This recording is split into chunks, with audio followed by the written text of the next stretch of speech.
अब्दुल साहब इंडिया से, मेरी शादी 1 साल के अंदर होने वाली है और मेरे वाले साहब चाहते हैं कि शादी का खर्चा मैं करूं, लेकिन मुझे कमाते हुए 1 साल भी नहीं हुआ है और मैं इतना भी नहीं कमाता हूं कि मैं अपने खर्चे पर पूरी शादी कर सकूं।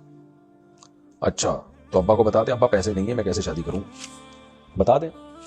ये तो आपका अब्बा का आपका मसला है, मेरा मसला तो नहीं है ना भाई साहब।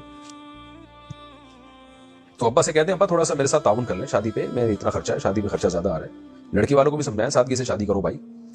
बाल यही हो सकता है, मैं पुलिस को का तो नहीं मशवरा दे सकता कि आपको पुलिस को जाके बताएं। तो घरेलू मसाइल हैं आपके, उसमें अब्बा से रिक्वेस्ट की जा सकती है। मान लें रिक्वेस्ट तो ठीक है, नहीं तो फिर बोल दें भाई अभी मेरे पास नहीं है पैसे। लड़की वालों को बता दें भाई हम सादगी से कर रहे हैं, मेरे पास देखें, हमेशा सच बोलना, साफ तरीके से चलना सीखें। उनको बता दें भाई मेरी इतनी गुंजाइश है, कर्जा वर्जा नहीं लेना किसी से, तो इससे ज्यादा मेरे पास गुंजाइश नहीं है। करनी होगी कर देंगे, नहीं करनी होगी तो जाओ कहीं और ट्राई मारे फिर।